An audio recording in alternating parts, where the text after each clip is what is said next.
제목이 서울의 봄입니다. 영화에서 봄은 나오지 않고 계절은 겨울입니다. 영화 내용도 역시나 봄보다는 겨울에 가깝고요. 한국에서 상당한 중요했던 역사적 사실을 보여주는 영화입니다. 드라마에서는 다룬 적 있는데 정작 영화에서는 딱히 다루질 않았습니다. 과거와 관련되어 박정희는 자주 소재로 다룹니다. 전두환은 다룬 적이 없다고 해도 과언이 아닙니다. 그건 아마도 현재 살아있느냐 여부가 아닐까 합니다. 한국에서는 1212 사태라는 표현을 하는 사건입니다. 또는 1212군사 반란이라고도 하죠. 보통 반란은 성공하면 혁명이라고 표현합니다. 분명히 성공했는데도 사태 내지 반란이라고 표현하고 있습니다. 그만큼 당시 했던 행동이 잘못되었다는 뜻이겠죠. 영화를 봐서도 알겠지만 도저히 이들이 도대체 무엇 때문에 그런 행동을 했는지에 대한 당위성이 없습니다. 무엇보다 군인이 적과 대치하고 있는데 그곳에서 군대를 빼서 자신들의 안위를 위해 한 행동이 가장 큰 패착인 거죠. 당시에는 덕분에 쿠데타를 성공할 수 있었고요. 영화는 김성수 감독이 만들었습니다. 인터뷰를 보니 본인이 해당 시대를 살았던 인물로 만들고 싶었다고 합니다. 서울의 봄이라는 제목도 역설적으로 이들에 의해 짓밟힌 것이라는 뜻이겠죠. 무조건 역사에서 가정이란 없습니다. 이미 벌어진 일이죠. 그렇다 해도 수많은 사람들이 이해를 못한다고 하죠. 왜 당시에 그런 행동을 했을까? 다르게 행동했으면 역사가 완전히 변했을 텐데. 김재규가 한 행동은 두고두고 미스터리 비슷하죠. 그렇게 엄청난 일을 저지른 후에 한 행동이 너무 허술해서요.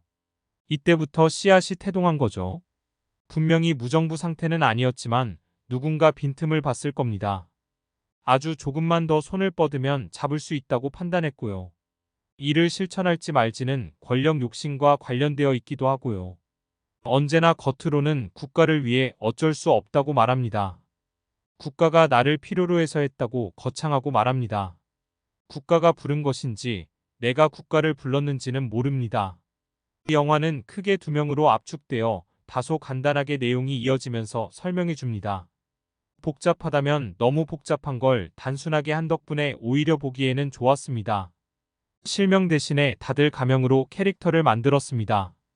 전두광 역의 황정민과 이태신 역의 정우성이 양특을 대변합니다. 둘 다 김성수 감독의 전작인 아수라에서 함께 호흡을 맞췄죠. 정우성 같은 경우는 전설이 된 비트부터 김성수 감독과 함께했고요.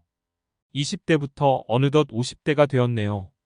정우성이 맡은 역할은 김성수 감독 아래서는 늘 패배하는 역할이네요. 정우성이 갖고 있는 마스크가 다소 그렇긴 하죠. 영화는 상당히 흥미진진합니다. 명약하고 성과 악을 나눈다고 보이진 않습니다. 물론 마지막에 가면 확실히 누가 나쁜 놈인지에 대해 감독이 일부러 자막을 넣었습니다. 혹시나 관객이 착각할까봐 한 듯합니다. 자막으로 설명을 하고 있어 아마도 1212에 대해 잘 모르는 사람들 입장에서는 명확하게 시시비비를 가려 판단하게 만듭니다. 이건 이미 역사가 검증을 끝낸 것이라서요. 전두광은 야심이 많은 인물이고 이태식은 공정한 사람입니다. 차이가 결국에는 결과를 다르게 합니다. 영화를 보다 보면 왜 저렇게 행동을 하는지 이해가 안 될 때가 많습니다. 장군이나 되는 사람들이 우왕좌왕합니다. 결단을 내리지 못하고 질질 끌려다닙니다. 아마도 자신의 안위를 무엇보다 먼저 고려했기 때문이 아닐까 합니다. 결연한 의지를 갖고 실행하는 사람과 갑자기 닥친 일을 처리하려는 사람의 차이기도 합니다. 전두광은 퇴로가 없는 상황을 만들고 직진합니다. 여기서 이기지 못하면 무조건 지는 것 말고는 없습니다. 무승부도 없는 작전을 시작하게 된 거죠. 목숨 걸고 최대한 노력하고 또 노력합니다. 그 외에 다른 장성은 그런 거 없습니다.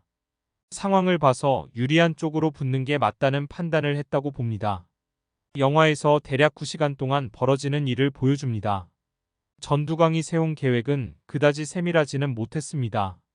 그저 자신이 쫓겨나게 생겼으니 정적을 제거하려는 게 목표였습니다.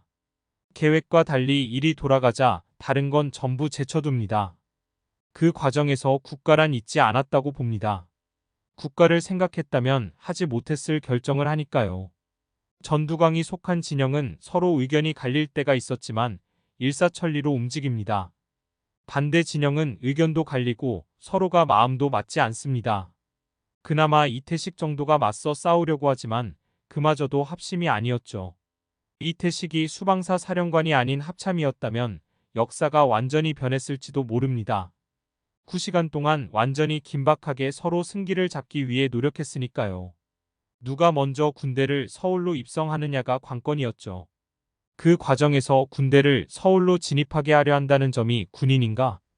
군인은 국민을 지키는 게 무엇보다 우선일 텐데요. 적이 쳐들어와도 개의치 않게 전개합니다. 오로지 자신이 살기 위해 하는 행동입니다.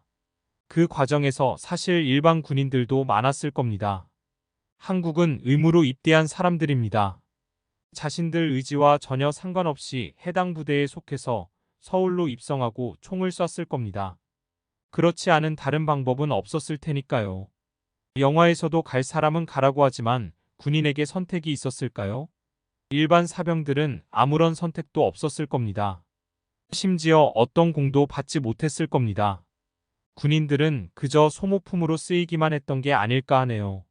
적이 아닌 아군끼리 서로 총을 겨누고 싸우게 한 게 과연 맞는 것인지 모르겠습니다.